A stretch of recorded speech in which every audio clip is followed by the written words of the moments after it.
Okay, we are live. Welcome to Sasquatch Out of the Shadows Live, guys. Thanks for hanging on here. We're just having a little bit of a technical issue. No problem, though. We're really excited to have Ken Gerhard on tonight. Of course, last week we had Dr. Meldrum on. It was an awesome show. Thank you guys all for tuning in. We're having Loren Coleman on next week, and it's going to be a great kind of talk with him as well, talking about the museum and various things. But again, this is Sasquatch Out of the Shadows Live. If you guys are new to the channel, check out the rest of the videos on the channel. You can watch previous shows like the one with Dr. Meldrum. Just be sure to like, comment, and subscribe. And we're going to start out with Ken's bio. Ken is a cryptozoologist, adventurer, and author who has investigated various cryptids around the world. He has been featured on a variety of documentaries and television programs over the years, including everything from the History Channel to Small Town Monsters, Terror in the Skies. We can talk about all of that and more. He's spoken at various conferences across the country and across the world. So we're really excited to have Ken on. Without further ado, here's Mr. Ken Gerhard. Hey, man, how you doing? Good evening, Alex. How you doing, my brother? I'm doing awesome. Doing, as well as we can, given all the current situation that we're all facing here. But that's kind of where the initiative for this idea came from, was sort of hang out with people who I just have wanted to talk to for a while, and people like yourself that I've met. So very glad to have you on. Well, thanks, man. It's absolutely an honor and a pleasure to be here with you. And I apologize to everyone out there. The technical issue was on my end, so I'm just glad we were able to make it happen. So thank you. No worries at all. It happens. I mean, there's always a million things going on, and I feel like now that we have more time, with not being able to go out as much, I think people just kind of get focused in on something, and everything kind of slips by. But it happens. No worries. So yeah, let's just start a little bit with your background. Maybe just tell us a little bit about how you got into cryptozoology. I think maybe for somebody that doesn't know that story, that might be something cool to hear. Just a little bit about your background. Yeah, I'm. People always ask me that, of course, because it's kind of an untraditional life path to go around and look for evidence of some of these fabulous creatures. But it's just been a lifelong passion of mine. I always tell people that it started because as a young boy, I loved monsters, monster movies, and I also loved animals in the outdoors. My father was a forestry professor, and so we enjoyed the outdoors quite a bit. So it was kind of cryptozoology kind of embodies, I think, both of those things beautifully in terms of the science and the natural world, but also elements of folklore and mythology and some of these fabulous legendary beasts. So, but basically, when I was age 8, I was watching a TV show about Bigfoot, and I'd never heard of Bigfoot up to that point, believe it or not. And it's just like it just flipped a switch. I just thought it was an amazing proposition that there could be these giant, hairy, man-like creatures that were undiscovered by science, living in North America, no less. And, I rushed down to the library and found every book I could on the subject. And my mother was a big influence, and she would tell me stories about the Yeti and the Mothman and so forth. So around that same time period in 1976, I saw an exhibit called the Minnesota Iceman at the State Fair. And so this was all kind of happening at the same time. So that really had an impact as well. We can get into that if you like. Yeah. And then as I was growing up, my mother, again, she was a travel agent, very adventurous. And so she took me on vacations. We camped along the Amazon River. We hiked the Australian outback. We traveled to Asia, Africa, all these amazing places. And at age 15, we traveled to Loch Ness in Scotland. And so I attempted field research. As a young kid, I had a little 8mm movie camera, and I would interview people and, camp out along the lake. And so it's just been a lifelong passion and interest of mine. And I feel very blessed to have had opportunities to do a lot of investigations, travel, write books, do lectures, and appear on some TV shows too. So it's just kind of all, it's just been a huge blessing, really. Yeah, that's really an amazing story, and that resonates a lot with me because that's very similar to how I got into it. A lot of people I feel like in this community get into it either for that reason or they've had an experience, and I think there's a lot of people that have maybe Yeah, had a sighting, and that's what gets them into it. But same thing no with doubt. myself. I kind of grew up adventuring and traveling, and I was told stories of the Yeti and that sort of thing. So I really understand where you're coming from with that. And Loch Ness was actually one of the first places I visited that was sort of the first pilgrimage of cryptozoology, if you will. As we know, there's a lot of those, and that's pretty high on I Mm, think everybody's list. So no doubt. Yeah, very awesome. very, And very the cool. Minnesota Iceman, I mean, that's something obviously that's talked about to this day. Do you want to say a little bit about that? How much you remember about that? Well, for your viewers that aren't familiar with the case, the Minnesota Iceman was allegedly a hairy man-like, powerful hairy man-like creature that was dead and frozen in a block of ice where it was being shown. The block of ice was in a kind of a glass sarcophagus type of enclosure in the back of this 18-wheeler truck that had been modified. And, walking through the Minnesota State Fair, I started hearing this barker calling out about Bigfoot and Mm. is it man or is it beast? Is it the missing link? Whatever. And so I went up into this exhibit, paid whatever the admission fee was, a quarter, I don't remember, but um, looked down at this thing, and it appeared to be a hairy Bigfoot type creature. It had a death grimace on its face, and it was in very thick ice, so it was hard to see it completely. But um, you know, I'm not sure I came away thinking it was real, but I just didn't know what to think at that point. I was still a kid. Um, to this day, most people, or I should say, most people in the field, I think, probably view the Minnesota Iceman as a hoax, and Right. that in fact it was a latex dummy that this guy had constructed. Guy being Frank Hansen, who was kind of the showman behind it, and that he was touring around showing this thing in the late '60s. But the thing is that word of the Minnesota Iceman got to two of the pioneers of cryptozoology, of course, Ivan T. Sanderson and Dr. Bernard Heuvelmans. And they traveled out and examined this thing for 3 days on the guy's property during the off season. It was in December of '68. And they became convinced it was real. They said they could smell its flesh decaying through the ice, coming up through cracks in the ice, and they could see gaseous bubbles of decomposition in the ice. And they thought that it had blood on its head. It looked like it had been maybe shot in the head with its eyes blown out. So they both published papers on this, and it got to be pretty big news. It was even on the mentioned on the Johnny Carson show that Christmas. So but all these years later, there is the Minnesota Iceman has ended up, the exhibit has ended up at the Museum of the Weird in Austin, Texas, belongs to a friend of mine. And he has it on display there. And I've examined it a couple of times since he's acquired it over the years. And what he has is not flesh and blood. Right. It's obviously a very, cool looking latex construct. But and he acknowledges as such. But here's the thing: either those scientists were fooled back in the '60s by this latex dummy, or, and I should mention that they weren't the only ones that thought it was real. There was also a veterinary student that had alerted them, Terry Mm. Cullen, and some other Right. scientists who'd looked at it, Dave Grevard and another guy.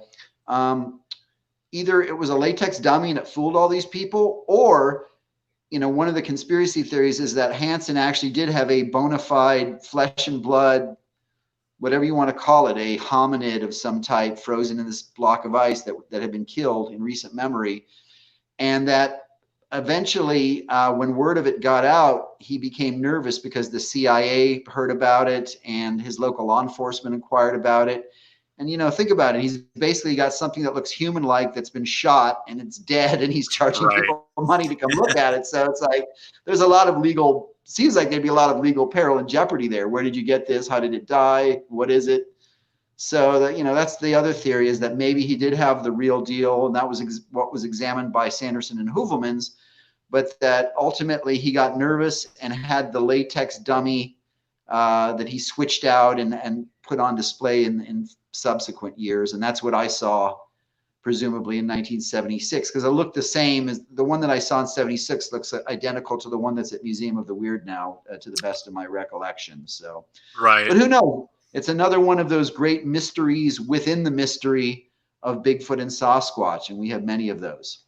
Yeah, absolutely. I've seen, I think when that particular model was on loan to Loren Coleman, obviously at the Cryptozoology Yeah. Museum, this must have been, I want to say 2010, 2011, maybe later. I can't remember at the moment, but basically, yeah, we got to see that sort of imitation display. You could tell that it wasn't a real animal, of course. And even if it was, it wouldn't have been kept then in the proper, sort of arrangement that you'd keep it in. You wouldn't keep something that was biological in just sort of a plastic kind of case.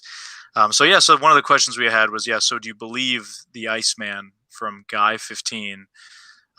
So I think you sort of kind of went over that a little bit. Well, here's the follow-up, if I may. And actually, absolutely. There's been a heated debate going on in the Bigfoot community just recently. The new issue, or one of the newer issues of Bigfoot Times, has an expose that thinks they proved that it's a hoax. Yep. Some interesting information in there. Other discussions that have apparently documents that have been released by the Smithsonian, so forth. Now, here's the thing, though. I investigated the Iceman carefully last year for a TV show called In Search of Monsters, and we almost thawed it out completely. And I had taken extensive notes of all of the measurements and descriptions independently by Sanderson, Heuvelmans, Terry Cullen, and others, and compared those to the measurement. I took measurements and did a lot of comparisons of each feature of the Iceman that's on exhibit in Austin, and there were a lot of notable differences. So either the information there was sloppy science in the beginning, and some of the documentation and measurements and things that Sanderson and Heuvelmans described were just wrong, right, or there were two Icemen, because there's some dramatic differences in terms of some of the measurements, and particularly the dentition, because the one that you can see now and the one that I saw in 76 has this big row of big square noticeable teeth. The one that Sanderson and Heuvelmans described and photographed, its mouth was almost completely closed and you could only see two teeth.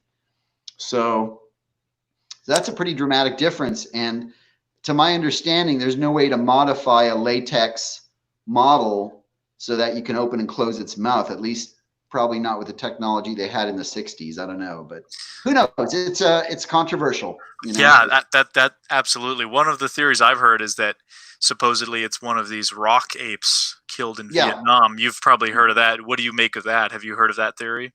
Well, in one of my books, I address not only similarities to the Vietnamese rock ape or Goi Rung, which is translation for hairy wild man, but also a lot of the Chinese wild men reports, the so-called Yeren, which are cited in the mountains of the Hubei province there. But a lot of the descriptions of the Chinese Yeren or wild man, they describe, for example, that it doesn't exactly look like a Bigfoot or a Sasquatch. It's small, somewhat smaller, still powerful, but not as big and powerful, more man-sized.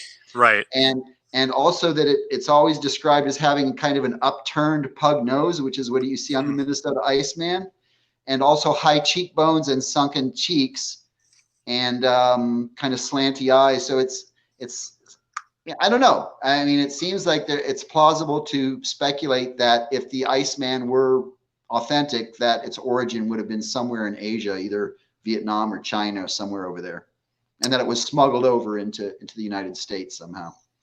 Yeah, and obviously wildlife regulations at the time in that part of the world probably weren't as stringent as they might be modern day, in terms of some of the conflicts going on as well, illegal smuggling and all kinds of stuff were going on. So you can imagine a lot of the wild animals, especially during the Vietnam War, time in Laos, that kind of stuff with the rhinos and some of the kind of endangered species. So you can imagine a situation where something like that would be smuggled out, as is often the case. So that's kind of a good segue into this. Now, obviously, your book here, The Essential Guide to Bigfoot, you talk about the Minnesota Iceman. It's an excellent book. I've read it, and this is actually the copy I got from you that you signed for me, which is awesome.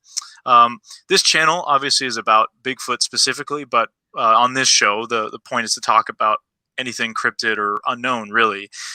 You're one of these researchers that doesn't just look into Bigfoot. There's plenty of those people that are primarily focused on that subject, but we'll start out with Bigfoot.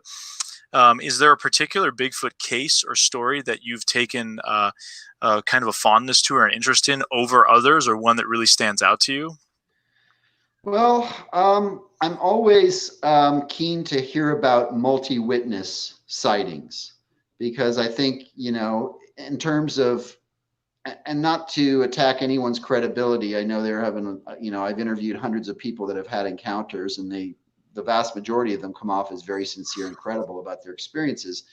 But when you have that corroboration of multiple witnesses of one incident, to me, that takes it to a different level of credibility, because particularly if you can isolate the two witnesses and their stories match and they corroborate each other, right?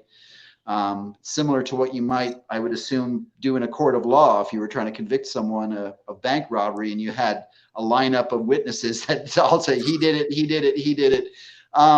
So in my book, I do have a chapter, and I include some notable sightings, but also some that include multiple eyewitnesses.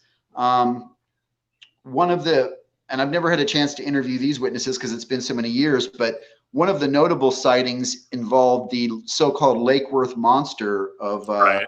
just outside of Fort Worth, Texas. And in July of 1969, there was a newspaper story that there were a bunch of people out in this Greer Island Nature Center looking for this thing. It had been spotted the night before, and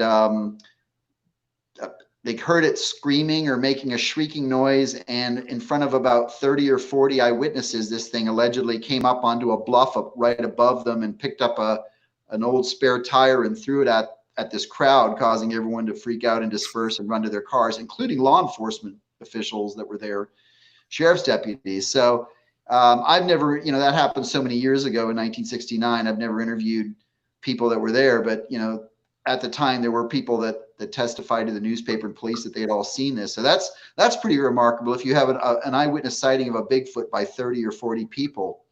And then there's also, one of the ones I like in the book is the so-called Crandall Campground incident, which occurred in southwest Alberta, Canada, I think back in the 80s or 90s.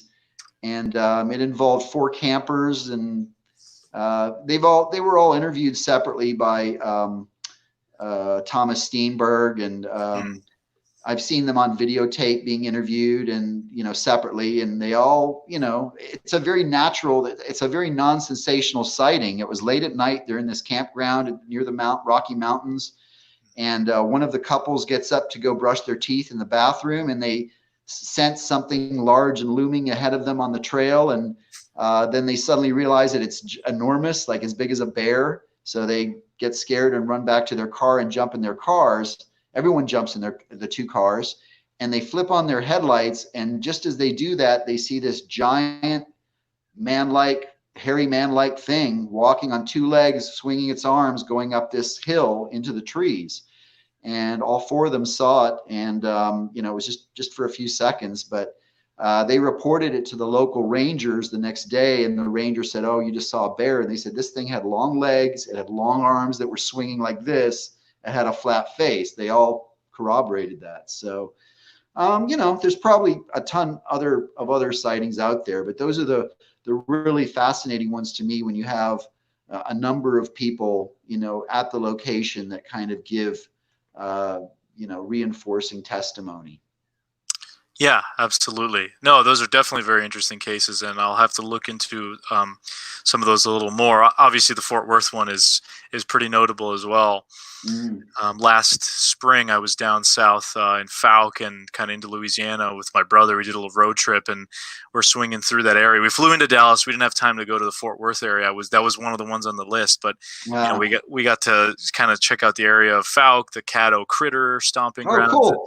down into Honey Island, and sort of the stomping grounds of the Rougarou. So that was cool. But what do you think it is about Bigfoot that has such a hold over audiences all over the world? Like we've talked about, I mean, there's so many different cryptids, and you've looked into so many different cryptids. Bigfoot aside from maybe Nessie, seems to really hold the spotlight? Do you think there's a widespread sort of nature to it, or why is it more than other cryptids? Well, I think it's mainly for cultural and psychological reasons. I mean, Bigfoot looks so much like us, right? I mean, what I was just describing, as far as there are no other animals in the animal kingdom that walk like us with a long stride, long legs, and swinging arms. It's a very human-like gait and posture.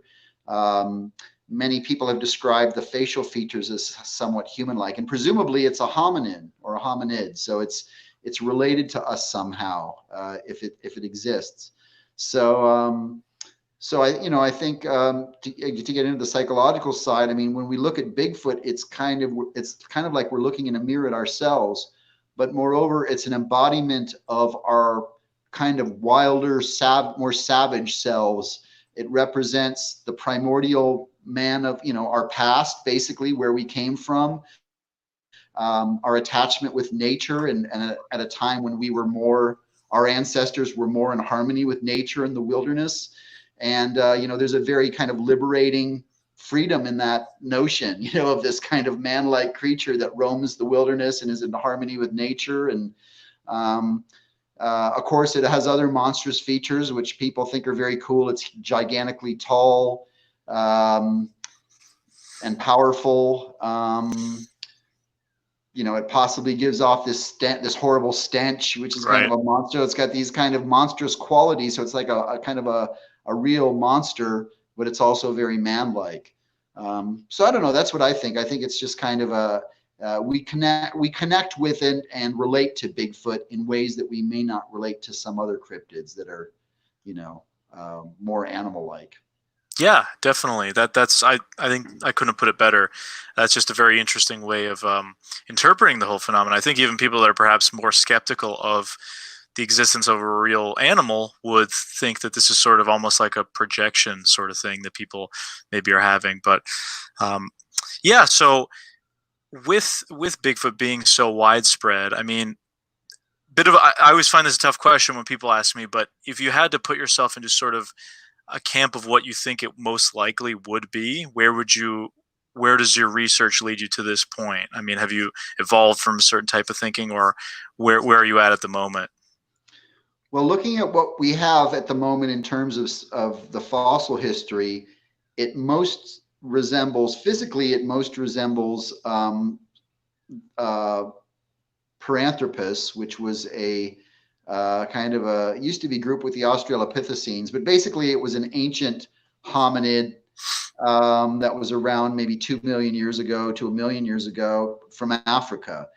It looked very much like a Sasquatch. It was basically walked upright like us, may have gone in the trees on occasion, but it was brutish and hairy, and it had these massive jaws and this kind of sagittal crest.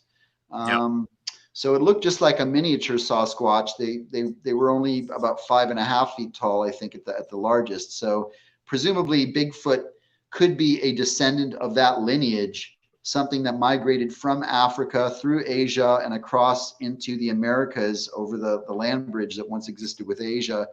And one theory is that perhaps, and Meldrum may have mentioned this because he and I have talked about this, but during the Ice Age, the Pleistocene epoch, there were a lot of megafauna animals in North America and elsewhere in the world that got really huge and hairy. You had woolly mammoths and woolly rhinos and giant cave bears and giant beavers, and so there, dire wolves. You had a lot of mammals because of the cold environment of the Ice Age.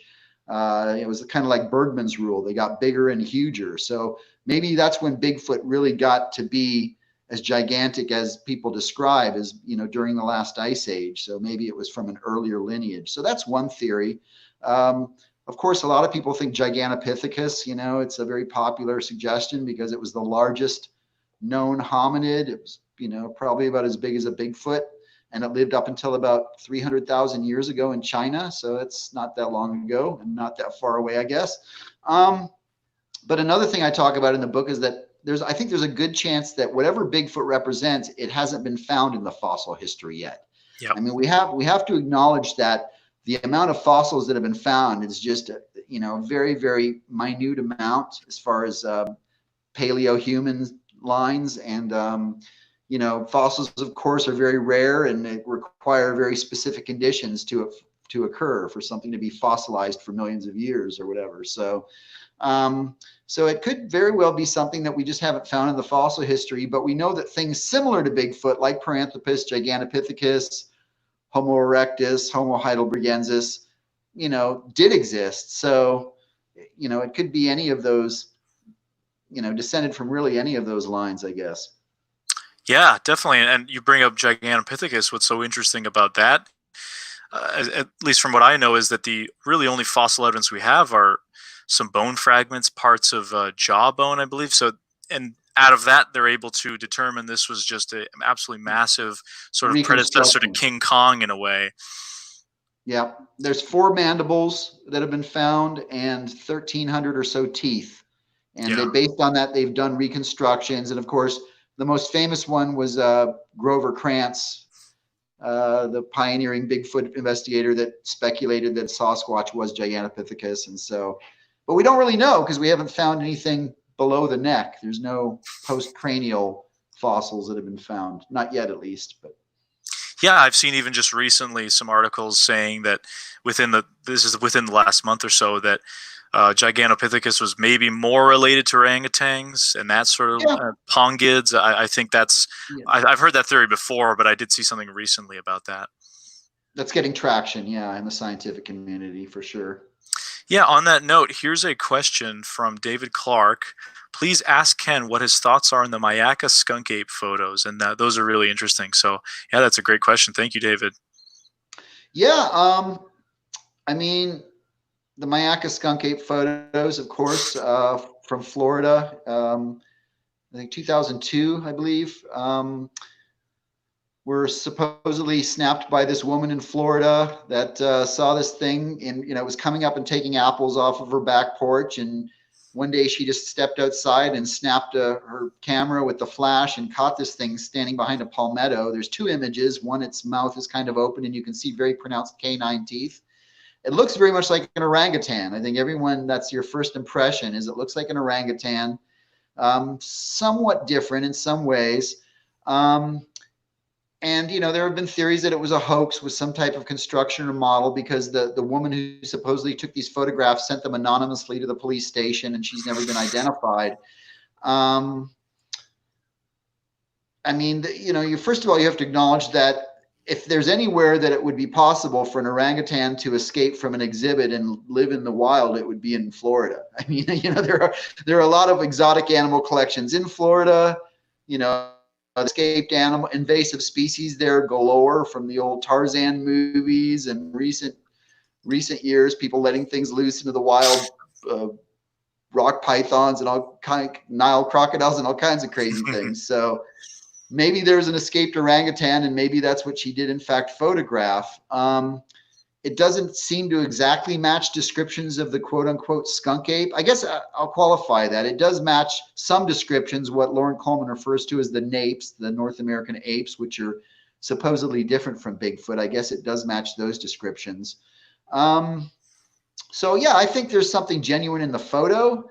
But I guess the disqualifier for me in terms of directly relating it to Bigfoot have always been that it just doesn't really match the archetype, the identikit we have of a traditional Sasquatch, and it looks more like an orangutan. Maybe it's a mini Gigantopithecus. I don't know if that's where you're going with this, if we were going to segue from that last segment. But I have an interesting story relating to that, but it's a little frustrating. But you know, I often wear Bigfoot t-shirts out in public, of course. Sometimes it strikes up interesting conversations. And one day I was coming out of the post office, and these 2 women saw my Bigfoot t-shirt, and they stopped me. And one of the women asked me, "Are you interested in Bigfoot?" And I said, "Yeah, I'm an investigator."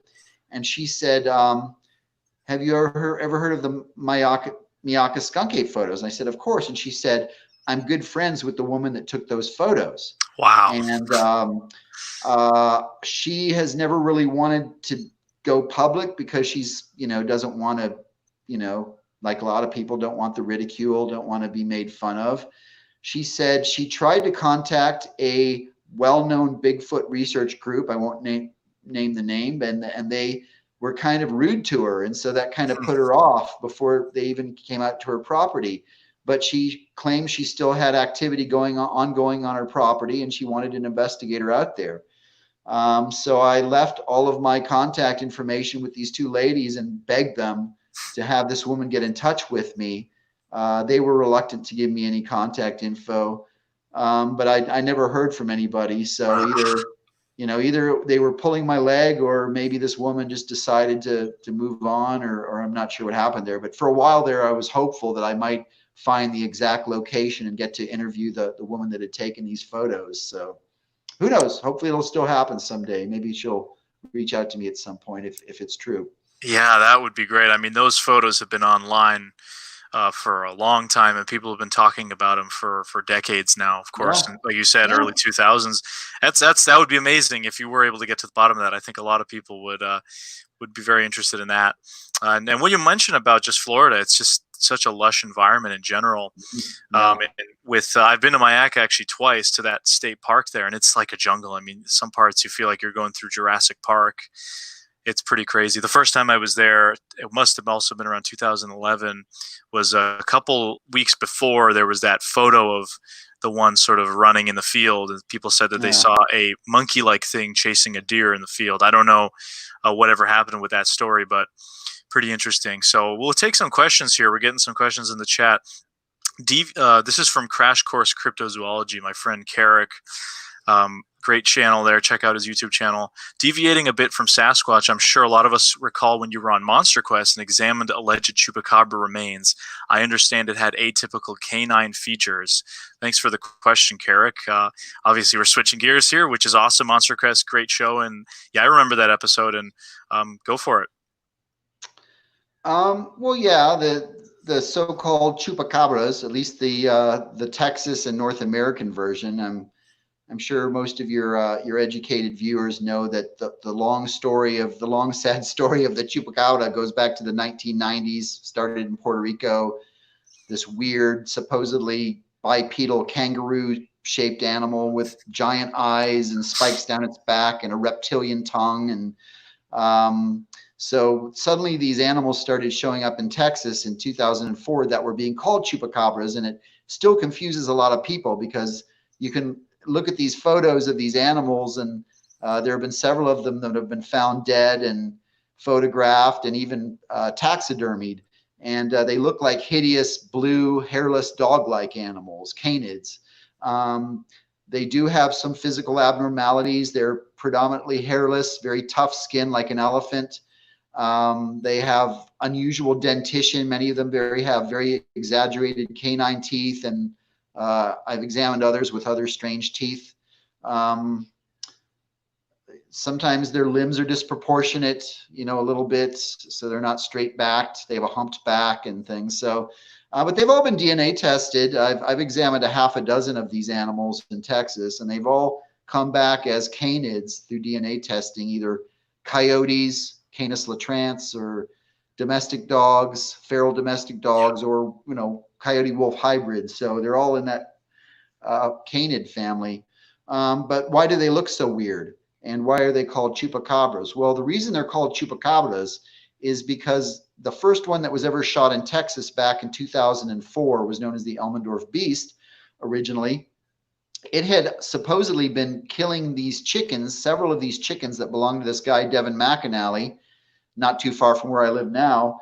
And he said that when he found these dead chickens in his coop, that there was no blood, and that something had killed his chickens and possibly consumed the blood of these dead chickens, but not eaten them, not taken them away. And Devin was an experienced chicken farmer that had dealt with all kinds of coyotes and varmints and raccoons and other things that kidnapped and took his chickens, and this was different. So that about that same time period, he started seeing this animal on his property that fit the description I just described, this blue hairless dog-like animal, and he shot it and took a photo of it, and he assumed it was the animal that had been killing his chickens, and he didn't know what it was, so he took a photo and he posted that photo up at the local market. And some of the old timers from Mexico that went into the market saw the photo and said, "Oh, esta chupacabra." So that's how the newspaper picked up on that. And so supposedly this thing was drinking blood. It didn't look like the Puerto Rican version, but it looked scary and hideous. So that's kind of the beginning of it all. And now things have progressed to the point where I'm constantly getting photos and people are seeing these things everywhere. So it's never been proven that they drink blood. That's just speculation. And there are a lot of problems that go into that, unless they have some mineral deficiency and they're just dying for iron or something, and that's why they drink blood. But in my opinion, it's probably some type of mutation with elements of a disease mixed in, kind of a mixture of both or one or the other. And it seems to be prevalent in certain areas. Oh, sorry. No worries. It seems to be prevalent in certain areas where there's a lot of pollution, coal burning power plants and things. So yeah, that's it. So, the other thing I like to tell people is, don't forget that the name Chupacabra is not a physical description so much as a description of behavior. It's the goat sucker. Right. It drinks blood. So it could be a case where you have a composite cryptid that involves several different animals or creatures that are all being called the same thing. Yeah, like a blanket term almost. Yeah. And that's interesting. Yeah. It does, yeah. I mean, just thinking about the Chupacabra, I can think of, seeing a movie on the Sci-Fi Channel where it's, the typical sort of Puerto Rican description of the almost alien-like creature, and then you have the X-Files, which portrays it as a disease that affects humans as opposed to the dog. So there's definitely a lot of descriptions. That's an interesting way of putting it. And I think the Wendigo also sort of gets into that a little bit. There's all the various descriptions, and pop culture, often people just kind of make up their own descriptions, suits their own purposes. But here's a good question, kind of a little bit on that note, from JW Films. That's Jordan Warner, I believe. How often does Ken go out in the field? Does he have an area in Texas he likes to research? Well, sadly, I haven't been getting out as much in the field, for obvious reasons this year. But even in the last year or two, I haven't had a lot of opportunities.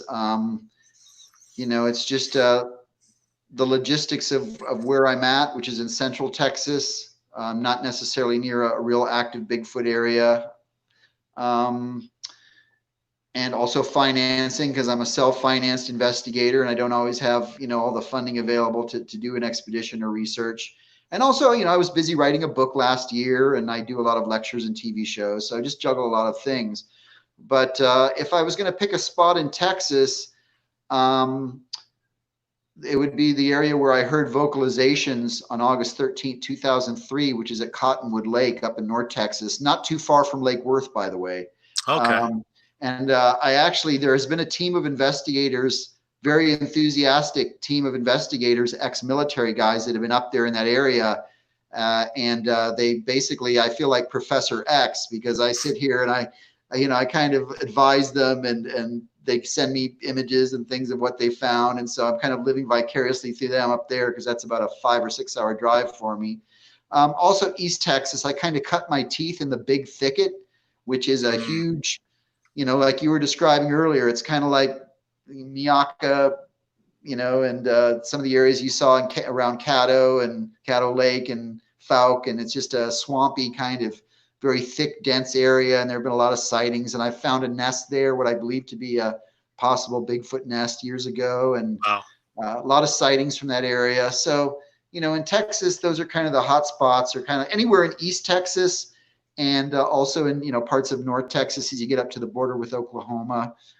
Those are all pretty promising areas. Not a lot of sightings out here in Central Texas, a few here and there. And there have been a few I've investigated around San Antonio, but not many. Right, not as common. Well, on that note, here's a good question from Media Palace. Ask Ken if he has ever heard of the Beast of Brushy Creek, excuse me, and then in Texas. That sounds familiar, but admittedly, it's not coming to me right now. So I may have read that somewhere, but I don't. I guess Brushy Creek is a place, I would assume. Yeah. So, but I don't know where that is. So, I'd be interested in hearing more. Yeah, if Media Palace wants to leave another comment, maybe talking about it, that'll definitely Be interesting. So switching gears a little bit, obviously Thunderbirds, mysterious winged cryptids is another phenomena you've looked into. I have your other book here. Well, both of them actually. This one's Big Bird, so this has got the Oh, cool sort of thank you. pterodactyl looking on the front. And then this one I actually got from you at the uh, Mothman Festival in 2016, I believe. This is the first time I met you. This was the book here. So you've talked about this topic a lot. You've done a lot of research. You were recently in Small Town Monsters, Terror in the Skies, of course. The Yeah. phenomenal documentary all about Thunderbirds in the Midwest. So do you want to talk a little bit about kind of Thunderbirds? How did you really get into that? Interesting sightings, maybe stuff that people aren't aware about. Well, the area I'm in, as I said, is not good for Bigfoot. It is for Thunderbirds and what we call the Big Bird here in Texas. There have been about a half dozen sightings within a few miles of where I live right now on the northwest side of San Antonio. So that's one of the main reasons I live in this area is I'm very interested in the Big Bird sightings, and there seem to be a lot of sightings around here. And they extend down into the Rio Grande Valley, but I first heard about the Big Bird in, a book written by Loren Coleman and Jerome Clark called Creatures of the Goblin World. And it was, there were newspaper sightings starting back in the late 75, early 76. There were dozens of sightings in the Rio Grande Valley, including 3 pretty dramatic ones. One where a guy claimed he was attacked by this giant winged creature and went to the hospital in Raymondville. So I decided to write a book about the phenomenon because there'd never been a proper cryptozoology book dedicated just to that cryptid. And I was in a good position here in Texas to investigate. So, but the typical sightings of Big Bird, there's 2 categories that are kind of confusing, but they seem to be in the same areas. So I think it's just a matter of perspective, really. But some people describe it as a giant dark bird with feathers and a hooked beak with a wingspan of about 12 or 15 to 20 feet across, kind of like a giant vulture or a condor, and very similar to Native American Thunderbird legends. And then other people say this thing looks actually very prehistoric, and it's got leathery bat-like wings and kind of a pterodactyl sort of appearance. So again, it's interesting if you look at my map where I plot out all the sightings, there are groupings of both of those descriptions in concentrated areas. So it's hard to say whether it's, again, just a matter of perspective. If these things are living pterosaurs, maybe they look more bird-like than people think. Or if they're more bird-like, maybe they just look so old and prehistoric that people automatically fill in the dots and say, oh, it's a pterodactyl and it looks really ancient or whatever. But not a lot of physical evidence for Thunderbirds or Big Birds. We don't have, like Bigfoot, we don't have footprints or casts or remnants of eggshells or nests or anything. All the films are missing. All the alleged films and photos are impossible to track down. So, but still, I've interviewed hundreds of people that claim swear they've seen these things. And these are people that are familiar with known birds, things like eagles and vultures and things that are supposed to be out there. So sightings are all over North America. Mostly in Illinois, Pennsylvania, Texas, and Alaska. Those are the 4 states that boast the most sightings for whatever reason. But I've collected sightings from pretty much all over the continent.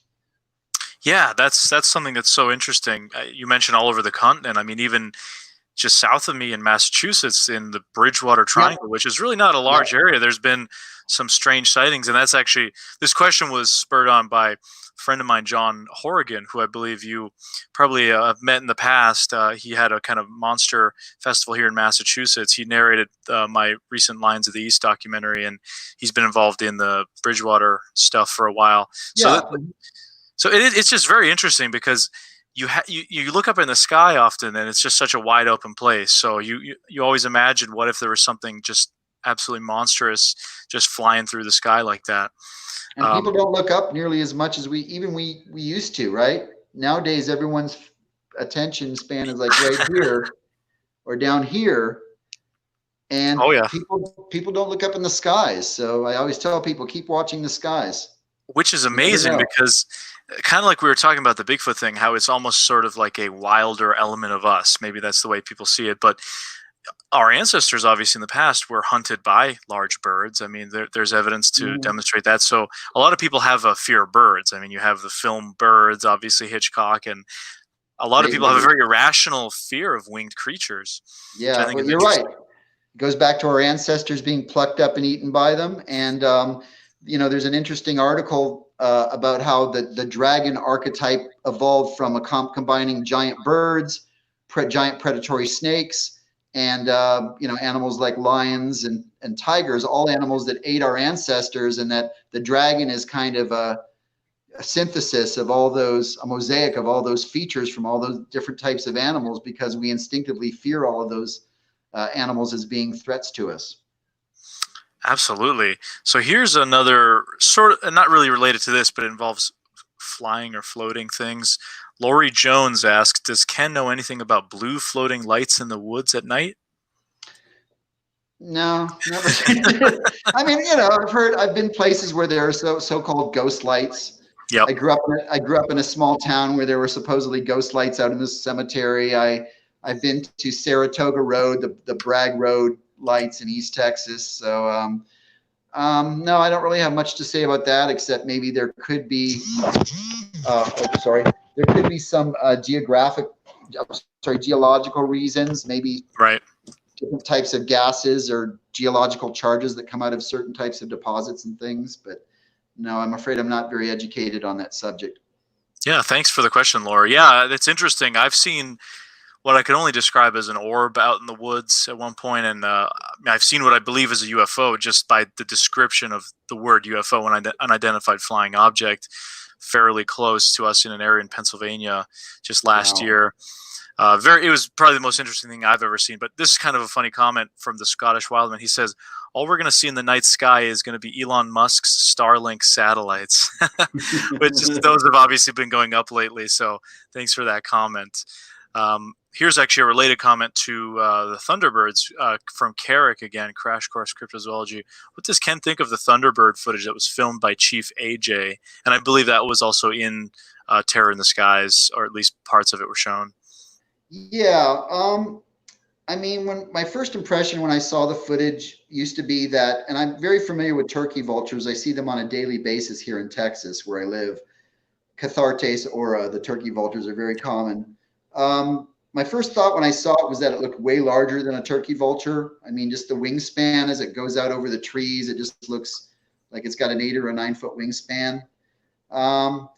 But through the years, I've noticed that, particularly when I've seen the footage quite recently, you really can see the secondary white feathers on the bottoms of the wings that are very, very similar to a turkey vulture's. So, and honestly, in my database of big bird sightings, which is hundreds of sightings, very few people, if any people, have ever described those white type of feathers. It's always a solid dark plumage all over the bird, black or dark gray. Not any type of white feathers or banding or anything. So I don't know. Maybe they were just really huge, gigantic turkey vultures. You do have cases of gigantism within every species. Yep. And I'm going to move closer to my power cable because I'm starting to lose. Yeah, absolutely. But I'm still here. But yeah, probably turkey vultures. But it is impressive when you look at the footage. I mean, they look huge. Yeah, definitely. I think that was definitely one of the ones I was going to bring up when you had mentioned you don't really get footage, or you said that a lot of the supposed footage is gone or not readily available. That's probably one of the only ones that comes to mind that you can actually take a look at, and obviously even that is guarded in a way. But I did want to just bring this comment up. The Brushy Creek is in central Texas, ancient Indian burial ground, sightings of a hairy man, and even bodies recovered from the water. That's, I guess, a follow up to the question from earlier. I don't know about it. I'm gonna look at it. It sounds interesting. So yeah, and it says I've never heard of it, but yeah, the Beast of Brushy Creek documentary is in production now. I don't know if that's just a plug for their documentary or not, but yeah, that's what it sounds like. Yeah. So this is actually a question I did want to get to. It was from earlier, but we'd already taken one of Guy 15's questions. But he said, aside from Bigfoot, is there another cryptid that you might believe in? Also, thanks for answering my last question. Of course, Tasmanian tiger or thylacine, I think, is the most probable cryptid. There have been hundreds of sightings, some tantalizing footprints and films, and we knew they existed up until 1936. So they're stealthy animals, they're predators. They could certainly still be out in Tasmania somewhere. The Lake Iliamna monster in Alaska, which I've Oh yeah. investigated, I think that there is some type of giant. It's not like your traditional lake monster in terms of the long-necked multi-hump thing. It's more of like a giant fish, torpedo-shaped with a vertical tail, silvery color, and it's been Mhm. seen from the air by helicopters. And they seem to be either giant sturgeon, landlocked sturgeon, or possibly sharks, like Pacific sharks that are basically have gotten into the lake and kind of integrated to that.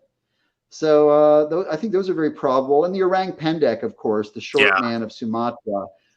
So many seems like such an ideal habitat for an unknown hominid. And I've never been there either. I'd love to go. It's on my bucket list. But colleagues like Adam Davis and Richard Freeman have gone, and they're quite convinced. Cliff Barrickman, they're Yep. all convinced that it exists. So Yeah, that one is definitely one on my bucket list as well. I mean, just if you hear no all the doubt. stories coming out from there. So I've got a couple more questions of my own for you, and then we'll take a couple more audience questions. But one that kind of based on what you had mentioned now was, do you have a favorite place that you've traveled to in search of cryptids? If there's one place that you could return to or something that really sticks out, I'd be curious to hear. Well, anywhere in the jungle. I've mounted a couple of expeditions to the Chicabole jungle and the Pine Ridge of Belize, which is pretty amazing. And of course, I love the Amazon jungle.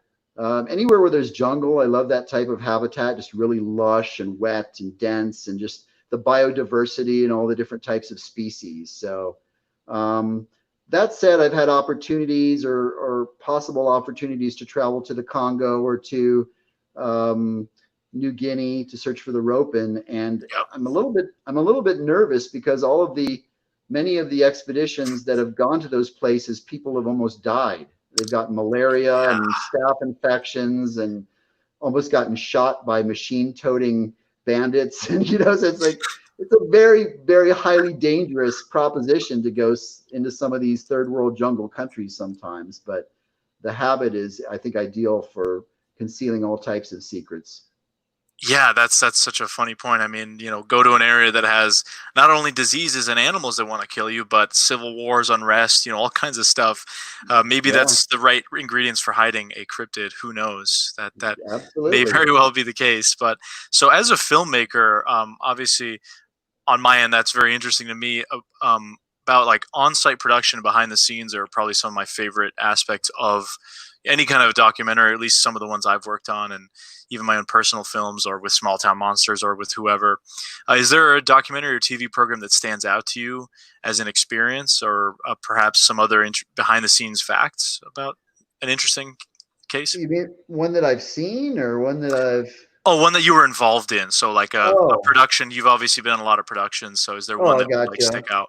Well, when I did the Beast of Gévaudan for the Real Wolfman, was an hour and a half, 2 hour special on History Channel back in 2009, and I had an opportunity to travel to southern France to a mountainous region and investigate the legendary Beast of Gévaudan, which is an older cryptid from the 1700s, but giant wolf-like animal that attacked and killed dozens and possibly even hundreds of people, and it sounded like a real-life werewolf, the descriptions. So I got to go to the locations where the people were actually attacked. I got to meet the descendant of the guy that killed the thing. I Wow. got to go to stand in a graveyard full of its victims, about 12 people that have been killed by this thing. I got to go to the vaults underneath the Natural History Museum in Paris, under the ground, where they have hundreds and hundreds of taxidermied specimens of every holotypes of every species, and that was pretty amazing because a lot of people don't get to see that collection. So that trip overall was pretty amazing, and I liked working with the production company because they were German, not just because they were German, but the European production companies seemed to be a little bit more scientific in their approach Right. to some of these shows, as opposed to the sensational direction that American companies take. So they don't care about drama and this and that. They just want good discussion and, you know, titillating information.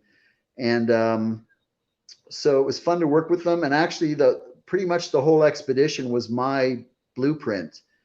They had initially sent me a script, and they wanted the whole thing to be scripted. And then the History Channel turned that down and said, no, we want this to be authentic. So they came to me and they said, what do you tell us what to do? So I said, well, we're going to go to this area. We're going to go to a wolf park and see wolves. We're going to go to a cave and investigate these cave systems. And so, you know, we got this cryptozoologist, famous French cryptozoologist involved. Gosh, it's embarrassing. I just can't think of his. Oh, Jean-Jacques Barlois, who's an old school French cryptozoologist, and I got to work with him. And so yeah, so it was basically, it was ideal, and people to this day tell me that it's one of their favorite shows that I've done. The only downside was they wouldn't let me wear this hat.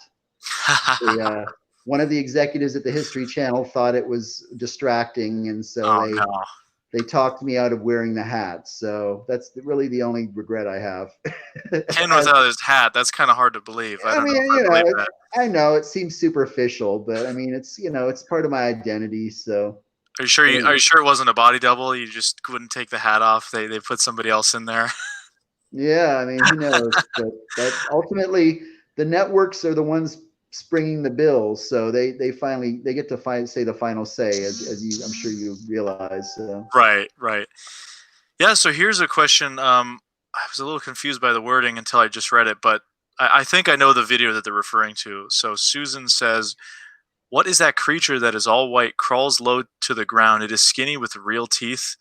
There was a video that was taken of one stalking a moose, and I think I've seen that. Yeah. If you want to address that, I mean, I don't want to be a party pooper here, but I'm really, really becoming less and less of an advocate of any type of video or photographic evidence. It's basically useless because of the technology that's available to most people these days. Anyone can fake a good CGI or a good Photoshop video or photo of a cryptid. Ultimately, people want to drive traffic to their websites, to their YouTube channels, so I mean, there's the motivation is there, the means are there, and most of these cryptids that I typically see in these videos and films just don't match with traditional descriptions and really don't match with anything known in the natural world. So it's like, so I don't know, you know, again, I know it's a bummer, but I'm personally moving away from even looking at video or photographic evidence, because it just, you know, it's just not conclusive enough in this day and age. Yeah, I would definitely agree. I mean, just think about Patterson-Gimlin film. I mean, that's been around for so long, and it's just not going to make a difference at this point. No, that's still controversial, but the thing it has going for it is it was filmed at a time when people didn't have good technology and costumes and things. So it gives it a lot more credibility, because it would have been monumental to have faked something like that. Yeah, absolutely. And like you said, nowadays with technology, everyone's got a phone. Everyone can easily get an app from the App Store that allows you to project a creature. And I think someone in the comments here, Guy15, says, to be honest, I think that video was a smudge or a glare from the windshield. And I have seen that analysis put forward for that specific video. Yeah. People are saying, you know, it could be a Wendigo. I don't know. But yeah, that's the unfortunate thing with video evidence, as we know. Oh, thank you. Flipped sideways there. But sorry, hold on. No worries. Oh, here's a little bit of a funny comment. Skate to Live 45. He says it's a great hat, expletive. So I think he agrees with you on the hat question of, you know, them wanting to take the hat off for the program. Well, you know, it's yeah, like you said. I mean, they're the ones that make it at the end of the day. So all right, we're just coming up here to almost about the end of the hour. We can take one more question if someone has a good question in the comments. But until then, maybe you want to talk a little bit about some projects you have coming up or in the works. Obviously, we're all in this situation that we are now, and it's put a damp on a lot of plans. But what's next for you, Ken? What's going on? Well, I encourage everyone to check out my new book, The Essential Guide to Bigfoot. If you haven't, it's on Amazon, or you can purchase signed copies from me directly if you contact me via social media. It's getting rave reviews. I spent a lot of time really trying to put the best, most accurate information out there so you can really separate the wheat from the chaff with regard to the Bigfoot phenomenon. So I've been promoting that heavily. I'm working on a new book. I don't really want to disclose that yet, but I'm excited about that, hopefully to have it out this year. And I'm hoping if things normalize later in the year that I'll be making some public appearances at the Mothman Festival in Point Pleasant, West Virginia. I'm scheduled to speak there. I'm scheduled to speak at the Smoky Mountain Bigfoot Conference in Gatlinburg, Tennessee on July 25th. I'm doing 2 Bigfoot conferences in northern Michigan in June and August. And yeah, so later in the year, check me out. I'll be kind of traveling around the country, hopefully doing some lectures if things normalize a bit. And yeah, that's about it at the moment. Yeah, it's obviously this has put a lot of plans out of order, unfortunately, this whole crisis, but we'll get through. So here's a good last question. I love this question. Obviously, the lake monster enthusiast in me. From Jordan here, does Ken think places like Lake Champlain, Okanagan, Loch Ness are gomes? Oh, he says typo. Homes are homes to large unknown aquatic creatures or just big fish? That's obviously a broad question, but yeah. No, I think that there's an archetype, and you see it not only in all of those lakes, but other similar lakes around the world, and also in the oceans where these things have been called sea serpents for centuries. And the descriptions are all very similar. They're serpentine, elongate. They're anywhere from 40 to 60 feet in length. They have a horse-like head. They have smooth skin, no dorsal fin, horizontal tail like a whale, front paddles possibly. So they seem to be all similar to me. I think there is a species of undiscovered animal, and I think it's descended from the ancient lineage of whales, archaeocetes, the ancient primitive snake-like whales.